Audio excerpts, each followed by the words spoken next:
మాట్లాడకపోతే మాకు కూడా మాట్లాడాల్సిన అవసరం లేదు. మీరు సభ దృష్టికి, సభ్యుల దృష్టికి, రాష్ట్ర ప్రజల దృష్టికి వాస్తవాలు చెప్పాలి కాబట్టి నేను చెప్పాను. కానీ మాకు వేరే ఉద్దేశాలు లేవు అధ్యక్ష. సంపూర్ణంగా ఈ బిల్లును స్వాగతిస్తున్నాం, సహకరిస్తున్నాం, కావాలి సలహాలు కూడా ఇస్తున్నాం.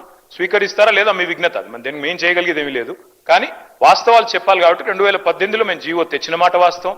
బలహీన వర్గాలకు 34% రిజర్వేషన్లు ఇవ్వాలని సంకల్పించి జీవో నంబర్ 396 తెచ్చిన మాట వాస్తవం.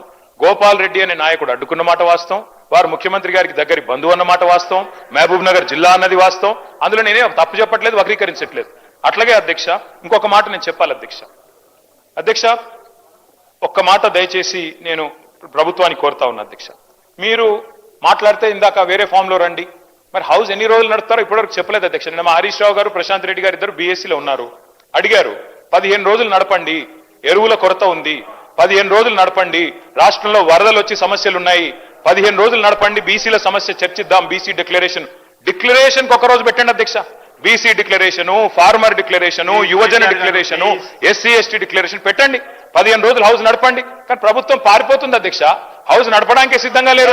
మేమేం చేస్తాం అధ్యక్ష దానికి? Service we take a strong objection అధ్యక్ష. మేము ఇక్కడే ఉన్నాం అధ్యక్ష, వాళ్ళలాగా పారిపోలేదు.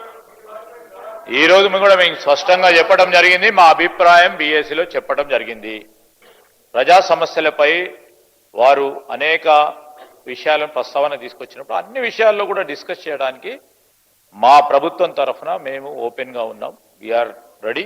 ఎన్ని రోజులు అంటే అన్ని రోజులు ఈ సభను నడపడానికి ఎక్కడ కూడా వెనుకాడబోము. ఈరోజు ప్రత్యేక పరిస్థితిలో ఉన్న తరుణంలో ఒక పరంగా ఫ్లడ్స్ వచ్చినాయి, గణేష్ ఉత్సవాలు ఉన్న సందర్భము, వాటన్నిటిని కూడా దృష్టిలో పెట్టుకొని బీఎస్సీ నిర్ణయం తీసుకుంటుందని అభిప్రాయాన్ని వ్యక్తం చేశాం. కానీ వారు పారిపోతున్నప్పుడు వారు పారిపోయినారు అధ్యక్ష. ఇప్పుడు మేము పారిపోలేదు, ఇక్కడే ఉన్నాము, ఇక్కడే ఉంటాము, మళ్ళా కూడా వస్తాము, ప్రభుత్వంలో ఉంటాము. మీకు ప్రతి లేవనెత్తిన ప్రతి ప్రశ్నకు సమాధానం చెప్పే శక్తి ఉంది, యుక్తి ఉంది, తప్పకుండా చెప్తాం అధ్యక్ష. అధ్యక్ష ఎల్ఏ మినిస్టర్ గారు మాకు మంచి మిత్రుడు అధ్యక్ష, మా జిల్లా. కానీ ఎల్ఏ మినిస్టర్ గారు చాలా తెలివిగా పదప్రయోగాలతో తప్పించుకునే ప్రయత్నం చేస్తున్నారు.